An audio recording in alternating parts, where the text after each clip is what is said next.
บ้านผู้ใดบ้านผู้ใดบ้านนาเขาเจ้าบ่มีน้ำจะเสียใจเด้อพี่น้องนี่แถวห้วยไผ่พาหลวงนี่คิดให้ข่าวมัดข่าวคู่บ้านห้วยไผ่พาหลวง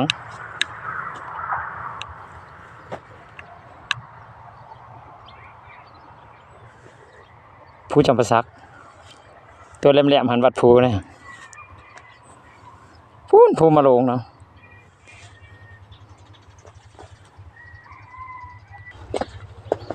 จะเบิ่งตะกาข้าเจ้าแห้งเบิด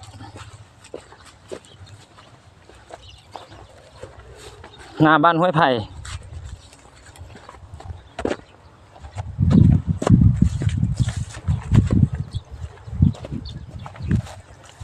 ที่ไทยข่าวผู้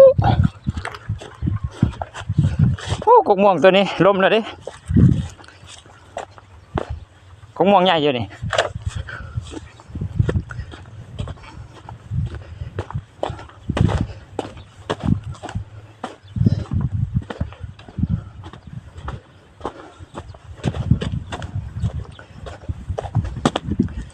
ต้นม่วงใหญ่นี่ไปแล้วเบิ่งขี้ไถ่ฮะข่าวผู้พี่น้องเอ้ยแรงเป็นแรง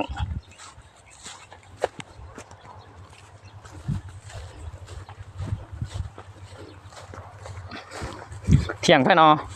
เที่ยงตัวนี้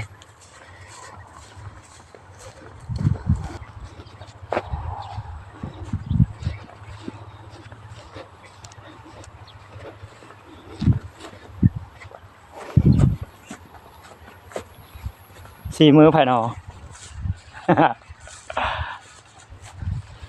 นอนน้ำผู้เดียวป่ะมึงเฝ้ายังฮะมึงเบิ่งยังเบิ่งนั่งมึงนอนเฝ้านะเอาเฝ้าอีหยังสกาบ่ใกล้กินอยู่ป่ะ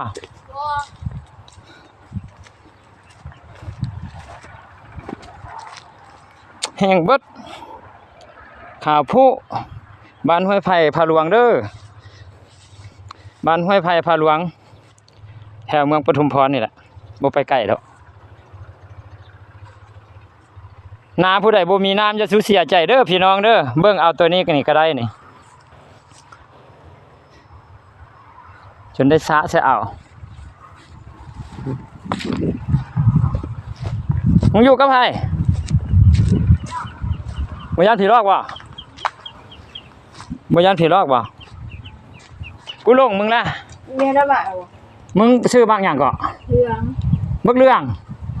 โอ้บักนนอยู่เฮือนเนาะตอนนั้นมึงยังน้อยๆหนึ่งได้เนาะนี่มึงชื่อบักกูมาด้วยไหมฮะชื่อคือกันบ้านห้วยไผ่สันนี้ก่อนพี่น้องเบิ่งบอลละน้อยไปกะละไปสมิงแกเลไปกะละมาเบิ่งบ้านห้วยไผ่แถวห้วยไผ่พะหลวงนี่แหละแถวห้วยแม่สั่งนี่แหละนี่ลงไปอีกหน่อยนึงก็เป็นห้วยแม่สั่ง